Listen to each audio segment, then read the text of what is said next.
বোতলের মধ্যে গাছের ডাল ঢুকিয়ে এটা কি করছে দেখুন। লোকটা কি পাগল হয়ে গেল নাকি? না বন্ধুরা, ভিডিওটি দেখতে থাকুন, তাহলেই বুঝতে পারবেন লোকটা অসাধারণ একটা কাজ করছে। তখন আপনি নিজেই এই লোকটির বুদ্ধির প্রশংসা করতে বাধ্য হবেন। লোকটি প্রথমেই কিছু লেবু গাছের ডাল সংগ্রহ করেছে দেখুন। একটা লেবু গাছ থেকে কতগুলো ডাল সংগ্রহ করেছে। এরপর লোকটি ডালগুলো থেকে পাতাগুলোকে আলাদা করে নিয়েছে। এরপর ডালগুলোকে একটা কাটার দিয়ে সমান সমানভাবে কেটে নেওয়া হচ্ছে দেখুন। এবার এই ডাল নিয়ে সেটার একপাশ থেকে কিছুটা অংশ কাটার দিয়ে হালকা আঁচ দিয়ে পরে হাত দিয়ে এই অংশের ছাল তুলে ফেলা হয়েছে। এবার বড় একটা বোতল নিতে হবে। এখানে 5 লিটারের একটা বড় বোতল বা গ্যালন ব্যবহার করা হয়েছে। এবার একটা ফানেলের সাহায্যে গ্যালনের ভিতর মাটি ঢুকিয়ে দেওয়া হচ্ছে। এরপর একটা মার্কার পেন দিয়ে কিছুটা জায়গা পরপর দাগ দিয়ে নেওয়া হয়েছে। এই দাগ অনুযায়ী গ্যালনটা কেটে নিতে হবে। আগে থেকে দাগ দিয়ে রাখলে কাটার সময় সুবিধা হবে। এরপর একটা কাটার দিয়ে নির্দিষ্ট দাগের জায়গাগুলো কেটে নেওয়া হচ্ছে। এবারে লাগবে একটা অ্যালোভেরা।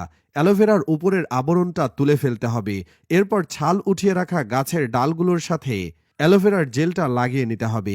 এক্ষেত্রে ডালের যে অংশে ছাল উঠানো হয়েছে সেই জায়গায় অ্যালোভেরা জেলটা লাগিয়ে নিচ্ছে। দেখুন কিভাবে। এভাবে এটাকে সবগুলো ডাল রেডি করে নেওয়া হচ্ছে। সবগুলো ডালে অ্যালোভেরা জেল লাগানো হয়ে গেলে ডালগুলোকে গ্যালনে ঢুকিয়ে নিতে হবে। গ্যালনের ছিদ্র করে রাখা জায়গাগুলোতে ডালগুলো দেখুন কিভাবে ঢুকিয়ে দেওয়া হচ্ছে। এই যে এভাবে একে একে সবগুলো ডাল গ্যালনে ঠিক এভাবেই সেট করে নিতে হবে। এই তো হয়ে গেছে। এবার গ্যালনটার মধ্যে কিছুটা পানি দিয়ে দেওয়া হচ্ছে। বেশি করে পানি দিয়ে এটাকে কিছুদিন রেখে দেওয়া হলো। কিছুদিন পরেই দেখুন চমক। এই যে দেখুন, ডালগুলো থেকে কত সুন্দর চারা বের হচ্ছে। একটা ডালও কিন্তু নষ্ট হয়নি। সবগুলো ডাল থেকে চারা বের হচ্ছে। আরো কিছুদিন পরে দেখুন, এগুলো আরো বড় হয়ে গেছে। এখন এই চারাগুলো টবে লাগিয়ে নিলেই হয়ে যাবে। গ্যালনটা কেটে চারাগুলো বের করে নিতে হবে। খুব সাবধানে কাজটা করতে হবে। লোকটি খুবই সাবধানে গ্যালন কেটে চারাগুলো বের করে নিচ্ছে। দেখুন কত বড় বড় শিকড় হয়েছে।